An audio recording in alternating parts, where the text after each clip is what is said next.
Josué 1, 8, que ce livre de la loi ne s'éloigne point de ta bouche. Médite-le jour et nuit pour agir fidèlement selon tout ce qui est écrit. Car c'est alors que tu auras du succès dans tes entreprises. C'est alors que tu réussiras. Tu réussiras comment? Pas parce que tu pries beaucoup. Parce que tu es attaché au livre de la loi. Parce que tu es attaché à la parole. Dieu cherche des gens qui lui obéissent, qui écoutent sa parole. C'est vrai, le chant, la prière est aussi importante. Mais écouter Dieu est plus qu'important. C'est la parabole de Marthe et de Marie. Marthe, c'est la servante, celle qui sert, celle qui chante, qui a la chorale, qui fait tout, qui fait la colite, qui est responsable de ses bébés.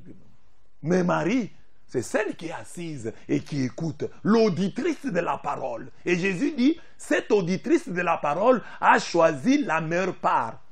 Si tu ne t'éloignes pas, tu ne t'écartes pas de la parole, tu réussiras, tu auras du succès dans tes entreprises. Alors et alors seulement, tu réussiras. Josué 1, 8.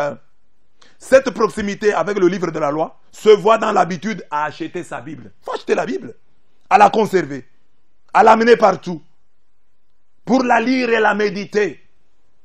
Nous avons encore besoin en Afrique, je suis sûr, d'un renouveau biblique. Nous avons déjà notre renouveau charismatique, mais le renouveau biblique, nous devons encore le connaître. Que les gens aiment la parole de Dieu, que les gens la méditent. Parfois, nous nous promenons avec des Bibles, mais nous ne lisons pas. Parfois, nous avons des Bibles dans nos maisons, nous ne lisons pas. Et il y a un beau texte que j'aime beaucoup, Jérémie 15, 16. Jérémie dit, quand j'ai rencontré tes paroles, je les dévorées. Ta parole m'a réjoui, m'a rendu profondément heureux. La parole doit rendre heureux. Dit, quand j'ai rencontré tes paroles, je les dévorées. Tes paroles ont fait la joie de mon cœur. La parole doit te réjouir. On ne peut pas écouter la parole comme ça triste. On doit écouter la parole dans la joie. Quand dans une assemblée, les gens écoutent la parole, là je le disais hier, hein, je dis, mais si nous allons au stade, nous montrons notre joie. Nous sortons pour un but marqué. Même pour une belle action, pour un dribble. Mais quand on nous prêche la parole de Dieu, nous sommes tristes. Il y a des gens qui aiment qu'à l'église, quand ils trouvent une église où les gens sont contents et heureux d'écouter la parole, il y a du désordre. Donc dans une église sérieuse, on doit suivre la parole très sérieux, très concentré. Oui, il y a des moments où nous serons concentrés, mais la parole de Dieu donne la joie. Parce que c'est Dieu qui parle. Et Dieu, quand il parle, et je prêche souvent, je dis, beaucoup de chrétiens ne sont pas bénis par la parole parce qu'ils considèrent la parole de Dieu qui leur a enseigné comme des conseils. Le prédicateur comme un conseiller. La parole de Dieu, c'est une parole créatrice. Au matin du monde, Dieu pour créer n'a utilisé que la parole. Que la lumière soit et la lumière fut.